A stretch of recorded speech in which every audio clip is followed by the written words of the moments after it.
wanna stay ahead of the curve, then follow my words. All we doing, teach, train, innovate, solve, yeah. Teach, train, innovate, solve.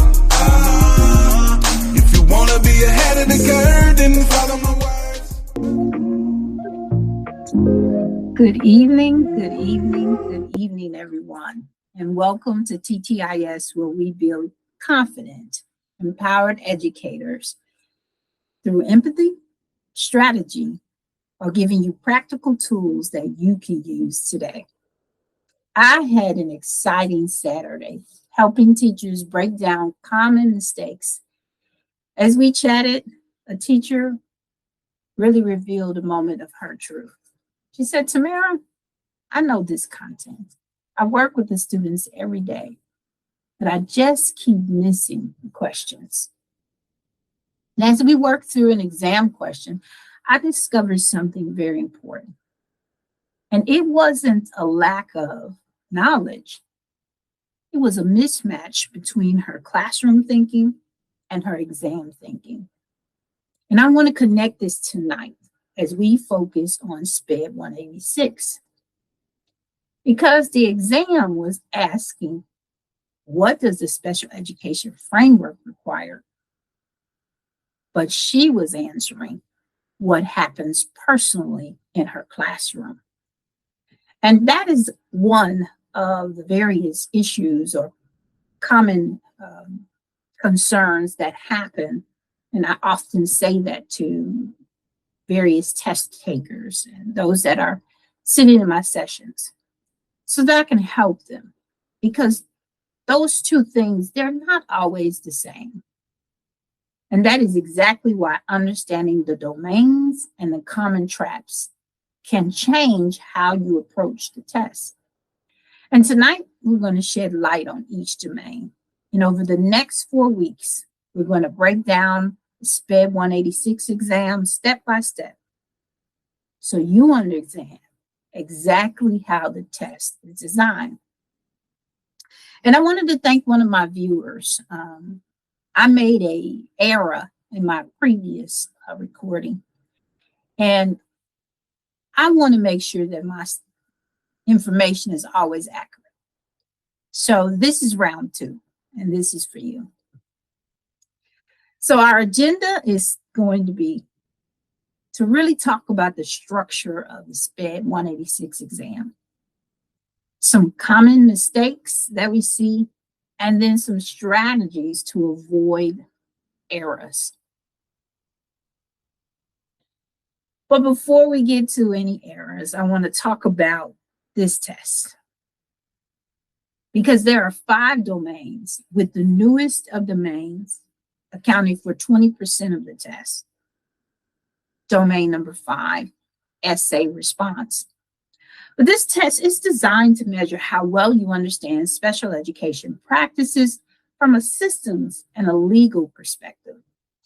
This means that the test is not only about strategies, it's about decision-making within the special education framework.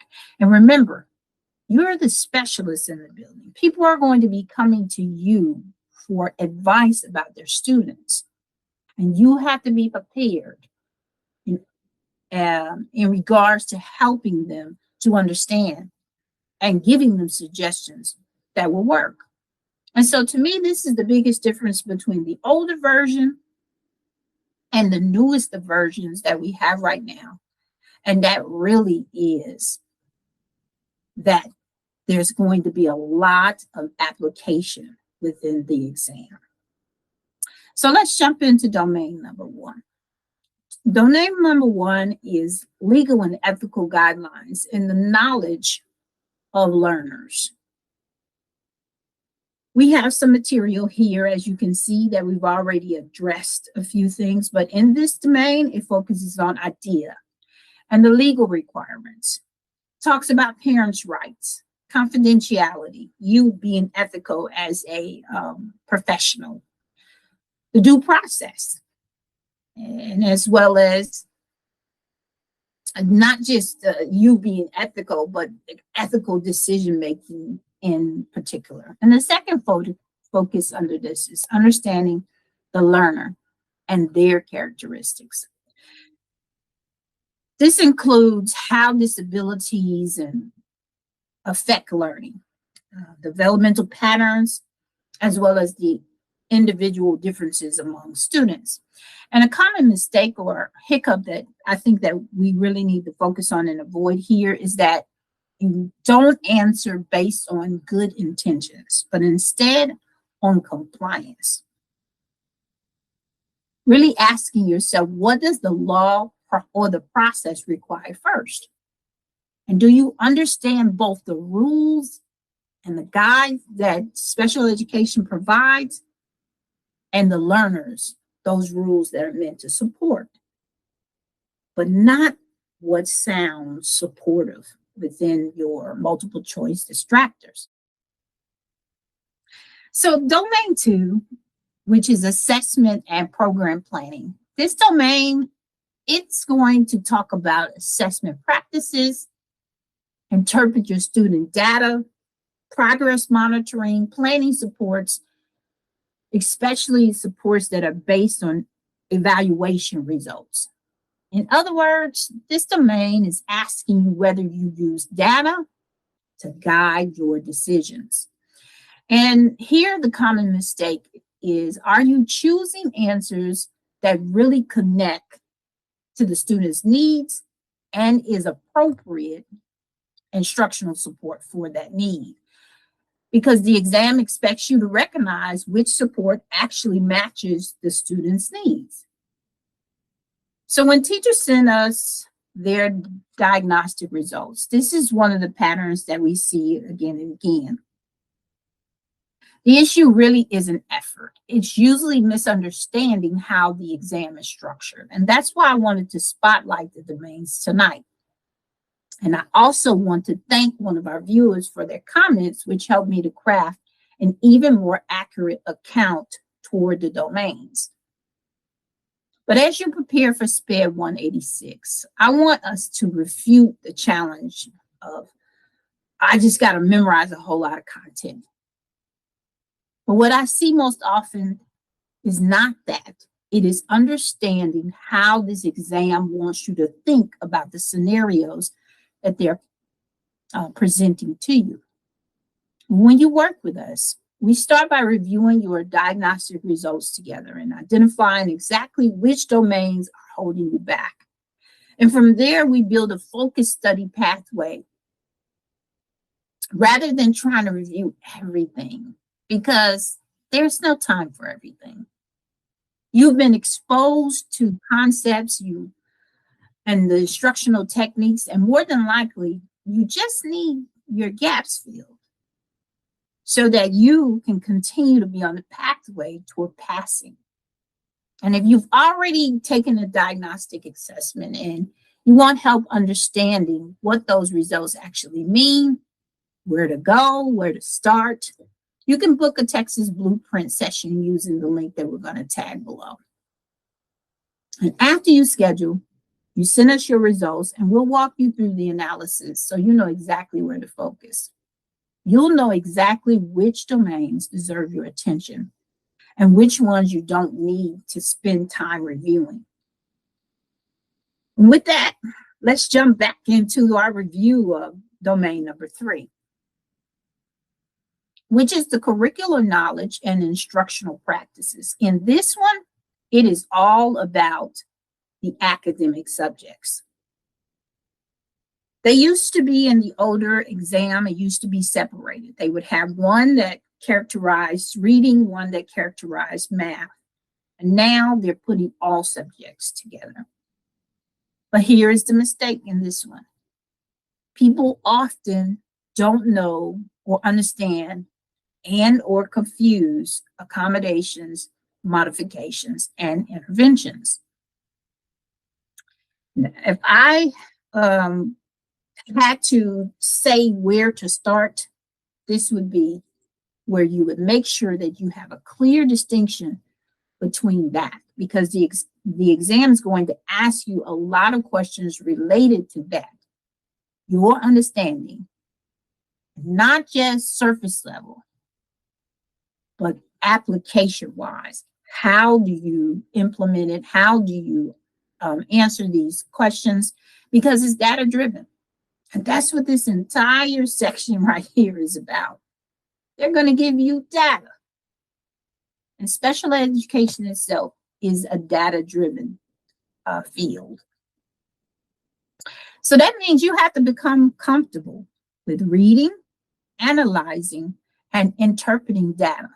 And if you're not, as I said before, this is where I would begin. Going a little bit further into domain number 4, we have professional collaboration, learning, and responsibilities. This section of the exam is going to talk about how you collaborate, not only with your peers, but also with the families. This one I call the teamwork domain. You're learning how to collaborate, connect with, get resources from and to various educators and specialists that could be located inside of your building or located throughout the district. And this requires some tact, some follow-up, and some clarity. Not to mention your ongoing learning yourself and your reflection on your profession. So special education is collaborative by nature. So one of the common mistakes here is selecting answers where teachers handle the situation alone. Those answers are most likely going to be incorrect. So the stronger answers often indicate times in which you are communicating or collaborating with your fellow colleagues. And then we get to our 5th and newest domains. And I say newest because all of the other ones have pieces of the old version built within them. But for domain number 5, it is you writing out your response. So you're going to interpret this data. You're going to decide what the student needs, and then you're going to tell how the instructions that you suggest are implemented, evaluated. That's the basis of domain number 5. And I'll talk to you a little bit more later about how we're addressing this particular part of the competencies of the domains. And then before I go into my trapdoors, the mistakes, the errors, and even the strategy, I want to spotlight executive functioning. Executive functioning shows up frequently. And if you've ever worked with students who they seem very capable, but they're struggling to complete work, to stay organized, or even to manage their tasks or materials, you've seen executive functioning live and in living color. These things challenge our students. I like to refer to it as the short, brief definition that I put down at the bottom, that it refers to the mental processes that help individuals plan, organize, initiate, and complete a task. And these skills allow students to control their impulses, regulate their attention, and follow multi-step directions. And if that is the part, this is what is considered functional performance, because these skills affect how students participate in school routines. We discussed that and spent time with that on last week's YouTube. I'll be sure to tag it somewhere here to help you access it quickly. But a student might understand the academic content, but if they can't organize their work, they can't begin the task or even manage their time properly, they're going to struggle in the classroom, and they're going to struggle, more importantly, in life. And we have to teach the correct skills to help them. But on the SPED 186, they're going to present you with these scenarios that I'm talking about, where the problem is not academic ability. Instead, it's the barrier is executive functioning. And many teachers make the mistake of selecting answers that focus on academic remediation. But the correct answers focus on supporting executive functioning skills, like those that I referenced earlier. So understanding executive functioning is important because it connects directly to one of the biggest mistakes teachers make on this exam.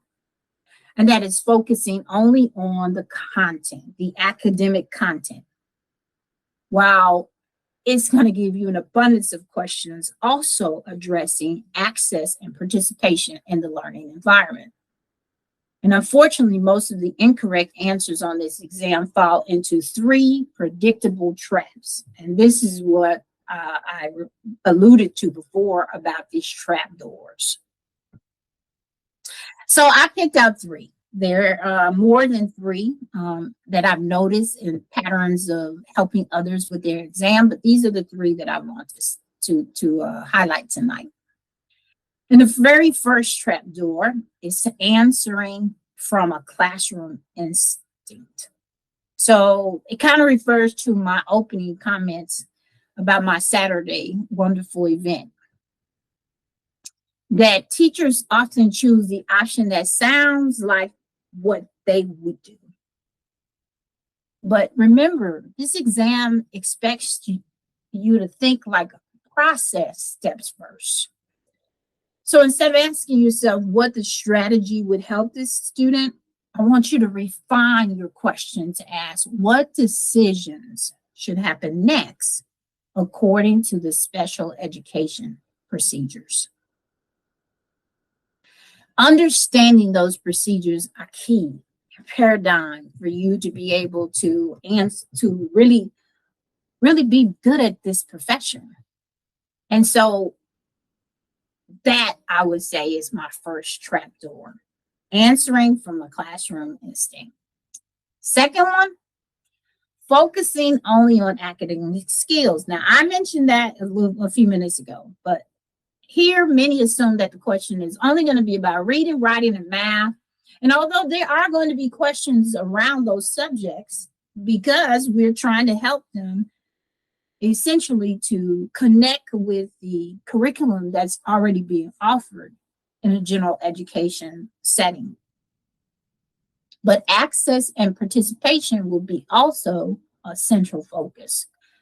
And I previously talked about functional performance. I want to spotlight again executive functioning tonight, because we have to know how to deal with behavior and regulations. They're going to be a big part of this exam. There's not something that you can just exclude.